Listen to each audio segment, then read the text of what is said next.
Isang magandang araw po sa lahat ng tagapakinig ng channel na ito. Welcome to Dear Ate Rose. Aaminin ko, hindi ko talaga inaasahan na may ganun palang titibok ang puso ko sa ganung kailigal na paraan.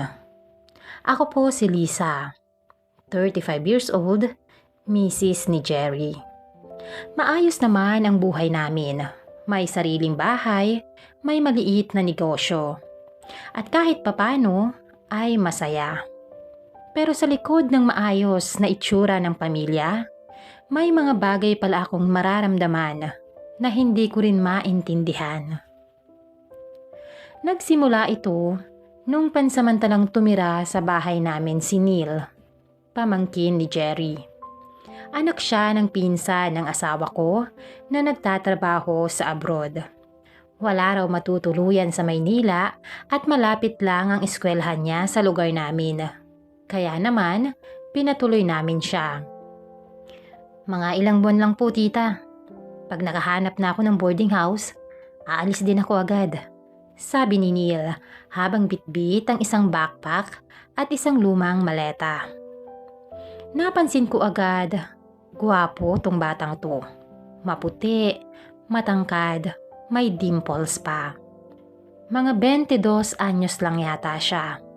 Pero parang artista kung ngumiti. Ewan ko ba kung bakit ako napa second look noon. Parang may kuryenteng dumaan sa batok ko nung una kaming nagkatinginan. Mali, oo. Pero hindi ko rin naman ginusto ito. Una, normal lang naman ang lahat. Tahimik si Neil, mahiyain pa nga. Laging nasa kwarto lang niya o sa sala habang nag-aaral. Ako naman, busy sa mga gawaing bahay at sa online business ko. Si Jerry as usual, late umuwi dahil sa trabaho at minsan pa ay out of town. Kaya minsan, kami lang talaga ni Neil ang madalas nagkakasabay sa almusal o hapunan. Isang gabi, habang tulog si Jerry Ate Rose, bumaba ako para uminom ng tubig. Napansin kong bukas pa ang ilaw sa sala. Nandun si Neil, naka-boxers lang at puting sando. Nakaupo sa sofa, naka-boxers lang at puting sando. Nakaupo sa sofa habang nanonood ng Netflix. Kita, hindi ka pa tulog? Tanong niya habang medyo natawa. Nauhaw lang ako, sagot ko naman. Pero sa totoo lang, parang bigla akong nainitan sa loob ng bahay. Ang sando niya'y manipis at halos kita na ang katawan. Gusto mo po ikuha kita ng juice? Alok niya pa. Okay lang, tubig lang ako. Sagot ko naman, sabay upo sa kabilang sofa. Ewan ko kung bakit ako naupo pa doon. Tahimik kami ng ilang minuto. Tapos bigla niyang tinanong, Tita, si Tito ho ba laging late umuwi? Medyo nabigla ako. Oo trabaho raw. Bakit mo naman naitanong? Wala lang po. Kasi parang laging ikaw lang mag-isa dito sa gabi. Pulong niya. Hindi ko agad sinagot. Tiningnan ko lang siya. Pero napansin kong parang iba ang tingin niya sa akin. Hindi na tingin ng pamangkin sa tiyahin. Parang may kakaibang init sa mga mata niya. Matulog ka na, Neil. Sabi ko sabay tayo. Pero habang lumalakad ako pabalik sa kwarto, ramdam ko yung titig niya sa likod ko. Parang sinusundan ang bawat hakbang ko. Kinabahan ako. Pero mas nangibabaw yung kilig na naramdaman ko. Mali, Ate Rose, alam ko. Pero totoo. Simula noon, mas naging close kami ni Neil. Hindi na siya gaanong mahiyain. Madalas kaming nagkakausap habang ako'y nagluluto o naguhugas ng pinggan. Minsan pa nga, nagpapatawa siya at kinukulit ako. Napakaganda mo talaga, tita. O kaya naman, kung wala ka lang asawa. Tigilan mo nga ako, loko ka talaga. Sagot ko habang kinikilig pero kunwaring galit. Hanggang sa dumating yung isang gabi, na hindi ko talaga inaasahan. Wala noon ang aking asawa. May seminar daw sa probinsya. Ako lang sa bahay at saka si Neil. Nag-text pa si Mister. 2 days akong hindi makakauwihan. Ingat ka dyan ha. I love you. Sinagot ko lang din yun ng okay, ingat ka din. Gabi na yon, naligo ako kasi ang init ng panahon. Paglabas ko ng banyo, nakatawel lang ako. Akala ko noon ay tulog na si Neil. Pero pagpasok ko ng kwarto, napansin kong may naiwan pala akong face towel sa sala. Lumabas ako ulit, nakatawel lang para kunin. Pero hindi ko alam na nandun pala si Neil. Nakaupo ulit sa sofa. Bigla siyang napatayo. Tita, sorry. Akala ko tulog ka na rin. Ako naman ay parang natigilan. Parang gusto kong bumalik agad sa loob. Pero hindi ko magawa. Tiningnan ko lang siya at siya rin. Hindi rin umiwas. Tita, sabi niya habang papalapit. Ang tagal ko nang may gusto sa'yo eh. Neil? Bulong ko pero hindi ko natapos. Lumingon muna ako. Wala namang ibang tao. Tapos hinawakan niya ang braso ko. Mainit. Kinabahan ako pero hindi ako lumayo. Hindi ko rin siya tinulak, Ate Rose. Sa halip, naramdaman ko na lang yung labi niya sa noo ko. Pababa sa pisngi, tapos sa labi. Nagkadikit ang mga labi namin. Mabilis, mainit, mali. Pero sa mga oras na yon, wala akong iniisip kundi kung paano niya ako hinawakan. Kung gaano kabata at kainit ang katawan niya. Pero bigla akong natauhan. Tama na Neil, mali ito. May asawa ko. Sabay tulak ko sa kanya. Tumigil siya. Sorry tita, hindi ko na po uulitin. Hindi ko lang po talaga napigilan. Pumunta agad ako sa kwarto. Nanginginig ang mga tuhod. Hindi ako makatulog buong gabi. Kinabukasan, parang walang nangyari. Tahimik si Neil, ganun din ako. Pero hindi ko maalis sa isip ko yung nangyari. Yung halik, yung titig, at yung init. At sa puso ko, mas lalo akong natakot, Ate Rose. Dahil ayoko mang aminin, gusto ko pa yun maulit. Simula nung gabing hinalikan ako ni Neil, hindi na ako naging pareho. Kahit anong pilit kong ibalik sa normal, hindi ko magawa. Sa bawat tingin niya, sa bawat ngiti, parang may humihila sa akin palapit. Ang mas masama, parang unti-unti ko na rin tinatanggap yung nararamdaman ko. Delikado, pero totoo. 1 linggo ang lumipas. Balik trabaho si Jerry. Palaging wala sa bahay. Si Neil naman parang lalong naging kampante. Hindi na siya umiiwas sa akin. Lalo na kapag wala ang aking asawa. At hindi ko rin maikakaila. Gusto ko rin yung atensyon na ibinibigay niya. Hanggang isang araw ng Sabado, wala si Jerry. May out of town ulit. Ako naman ay naglalaba sa likod ng bahay. Medyo maulap ang langit. Malamig ang simoy ng hangin. Naka-shorts lang ako at saka manipis na sando. Kasi nga ay pawis na pawis talaga ako habang nagkukusot. Uy tita, bati ni Neil habang lumapit mula sa loob ng bahay. O anong ginagawa mo dito? Tanong ko. Titingin lang po sana sa kubo. Wala kasing signal sa loob eh. Dito medyo meron. Sabay turo sa maliit na kubo sa dulo ng likod bahay namin. Doon kasi minsan nagpapahangin si Jerry pag gusto niya ng tahimik. O sige, ingat ka. Sagot ko habang patuloy sa pagkukusot. Pero hindi pa ako tapos ay lumapit siyang muli. Gusto mo kong samahan tita? Tanong niya na pabulong. Parang may ibig sabihin. Ha? Bakit pa kita sasamahan? Wala lang. Baka lang gusto mo ng break. Sabay kindat sa akin. Tapos lumakad siya papunta sa kubo. At ako, parang wala sa sariling sumunod, Ate Rose. Pagpasok namin sa loob ng kubo, medyo madilim pero malamig ang hangin. May maliit na banig sa sahig, ilang lumang unan at amoy kahoy ang paligid. Tita, bulong ni Neil habang nakaupo na siya sa sulok. Hanggang kailan tayo magpapanggap na wala tayong nararamdaman? Napatingin ako sa kanya. Hindi ako agad nakasagot. Ang lakas ng kabog ng dibdib ko. Neil, alam mo namang hindi pwede.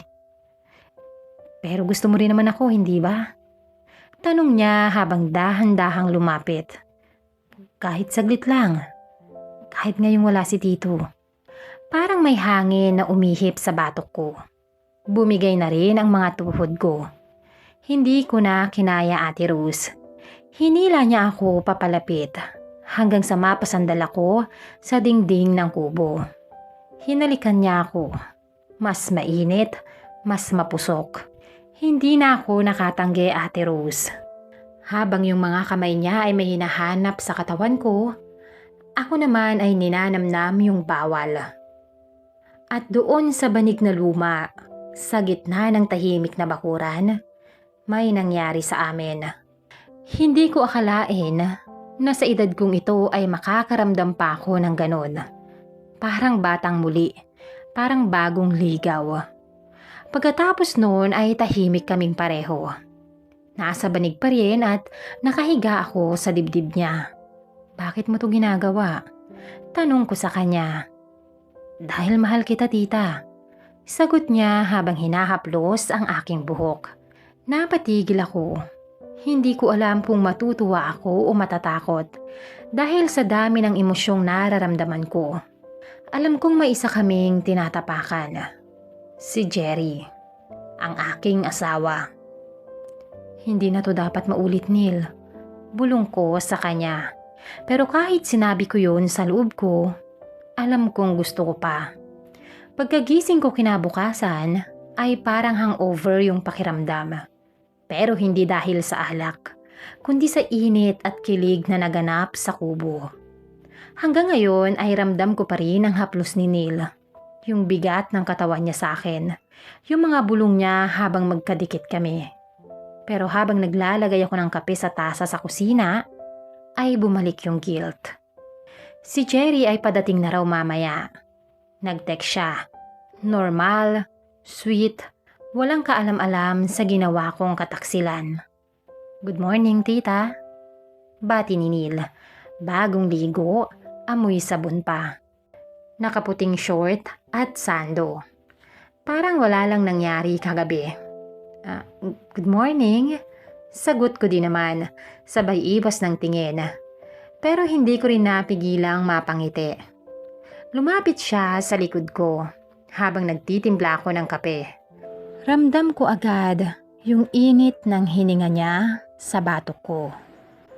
Parang nakaramdam ako ng bulta-bultahing kuryente na umakyat sa katawan ko. Namiss ko agad to. Sabay hawak sa bewang ko. Neil, huwag dito. Baka may makakita. Bulong ko rin, pero hindi ko siya itinulak. Hinawakan niya yung kamay ko at hinalikan bago bumalik sa lamesa. Parang wala lang talaga. Ang lakas ng trip ng batang to. Lumipas ang araw na parang walang nangyari. Pag dumadating si Jerry sa hapon, nagyayakap kami. Kinakamusta niya si Neil. Normal lang. Wala siyang nararamdaman. Walang hinala. At doon ko na na-realize, si Neil marunong magtago. At ako rin pala ay kaya kong magsinungaling. Kinagabihan habang tulog na si Mister, ay may kumatok sa pinto ng kwarto namin. Mahina lang. Tumayo ako at binuksan. Si Neil, nakapambahay bitbitang isang cellphone. Tita, pwede pa picture ka? May kailangan kasi ako sa project namin eh. Yung parang nanay daw dapat ang kasama. Napakunot noo ako. Ha? Gabi na. Bukas na lang. Saglit lang, promise. Sa labas lang. Kailangan ko talagang isubmit eh. Dahil ayokong magising si Jerry, ay sumunod ako sa labas.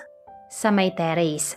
Pinicturan niya ako kuno, pero pagkatapos ay hinila niya ako ulit. Sa kubo tayo. Kahit sandali lang. Neil, promise.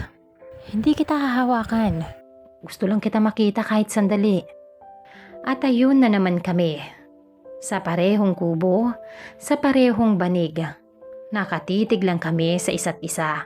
Habang ang ilaw ng buwan ay sumisilip sa pagitan ng mga kawayan. Hindi ba tayo mabubuko? Tanong ko na halos pabulong. Hindi tita, basta tayo lang, walang makakaalam. Tinitigan ko siya, Ate Rose. Ang gwapo talaga. Nakakatunaw yung tingin niya. Hindi bastos, hindi mapilit. Pero punong-puno ng pagnanasa at pag-aalaga. Ikaw lang ang nakapagparamdam sa akin ng ganito. Bulong niya habang hinawakan ang kamay ko. Hindi ko to ginagawa para lang maibsan yung nararamdaman ko. Gusto kita, Lisa. Hindi lang katawan mo, kundi ikaw. Ikaw talaga. At sa mga salitang yon ay wala na akong nagawa. Nangyari na ulit ang hindi dapat mangyari. Pagbalik ko sa kwarto, si Jerry ay mahimbing pa rin ang tulog. Humiga ako sa tabi niya. Pero ang isip ko ay nasa ibang braso. Hindi ko mabilang kung ilang beses kaming nagkasala. Lagi sa tahimik, lagi sa tago, sa likod ng bawat gabi. Sa kubo, minsan sa banyo, kapag wala ang aking asawa. O kaya naman ay habang natutulog siya sa kwarto. Tahimik lang kaming dalawa ni Neil, parang magnanakaw ng oras. Pero ang totoo, sa bawat beses na nauulit yun, mas lalo akong nalulunod. Hindi lang sa init ng katawan, kundi sa lalim ng komplikasyon. Kasi kahit gaano ko tanggapin na mali ito, natuto na akong magmahal. At sa taong hindi dapat. Habang tumatagal, si Neil ay mas nagiging clingy. Madalas na siyang nagtatanong ng, kailan mo ba ako pipiliin? O kaya naman, iiwan mo rin ba ako kapag nagsawa ka na? At doon ako natakot. Kasi hindi na siya yung batang pamangkin lang, Ate Rose. Isa na siyang lalaking nagmamahal sa maling babae. Isang gabi, habang naglalakad kami pabalik mula sa kubo, ay bigla siyang tumigil. Tita, Lisa, iwan mo na si Tito. Napalingon ako. Ha? Alam kong mahal mo rin naman ako eh. Ramdam ko. Hindi lang to dahil sa katawan. Hindi lang to init. Hindi ako agad nakasagot. Ramdam ko yung bigat ng sinabi niya. Hindi ko na i-deny, oo, minahal ko na siya. Pero iba pa rin si Jerry. Asawa ko, partner ko sa buhay. Hindi ganun kadali yun, Neil. Mahina akong sagot. Pamilya kayo, asawa ko siya. Tito mo siya. Alam ko, Ate Rose, lahat ng ginawa namin ay kasalanan. Yung nararamdaman natin, kasalanan rin ba yun? Tanong niya na may luha sa mga mata. Napatingin ako sa kanya. Bata pa nga siya. Marami pa siyang pwedeng maranasan. Pero ako ang matanda. Ako ang may responsibilidad. Ako ang dapat tumapos. Humakbang ako palapit at niyakap siya. Mahigpit, buong lakas. Parang huling yakap sa taong minsan mong minahal sa maling panahon. Neil, hanggang dito na lang tayo. Bulong ko sa kanya habang lumuluha na rin ako. Salamat sa lahat. Pero hindi pwede. Hindi dapat. Hindi siya nagsalita pero naramdaman ko yung luha niya sa balikat ko. Kinabukasan ay kinausap ko si Jerry. Love, baka pwede nating tulungan si Neil na maghanap ng matitirhan malapit sa school niya. Para na rin may privacy siya, hindi ba? Ha? Bakit naman? Ayos lang naman siya dito ah. Para rin matutong tumayo sa sarili niya. Sagot ko, kasinungalingan na may halong katotohanan. Pagkalipas ng 2 linggo ay lumipat na si Neil sa dorm. Tahimik lang ang lahat. Walang galit, walang eksena. Pero noong huling gabi bago siya umalis ay lumapit siya sa akin habang naguhugas ako sa kusina. Salamat sa lahat, tita, sabi niya. Nakangiti pero may lungkot sa mga mata. Hindi ko to makakalimutan. Ngumiti lang ako ng pilit. Mag-iingat ka palagi ha. Ayusin mo yung buhay mo. Mag-aral ka ng mabuti. Sabi ko sa kanya. Hindi na ako mangungulit. Pero kung sakaling magbago ang isip mo, alam mo kung saan mo ako mahanap. Tumango lang ako at pagkatalikod niya, doon ako tuluyang umiyak. Ngayon Ate Rose ay buwan na ang lumipas. Tahimik na uli ang bahay. Si Jerry, gaya pa rin ng dati. At ako, pilit kong binubura ang mga alaala ng isang bawal na pag-ibig na minsang nagpabilis ng tibok ng puso ko.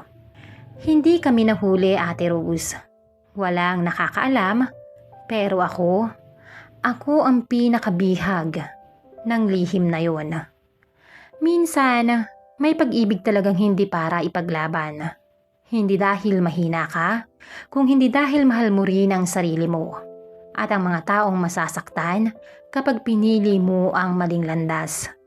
At si Neil, mananatiling alaala yung mga nangyari. Mainit, matamis, maling pag-ibig, pero totoong naramdaman. Hanggang dito na lamang po, lubos na gumagalang, Lisa. Maraming salamat po sa lahat ng nakinig sa ating kwento. Please do subscribe and tap the notification bell para updated po kayo sa mga susunod pang kwento.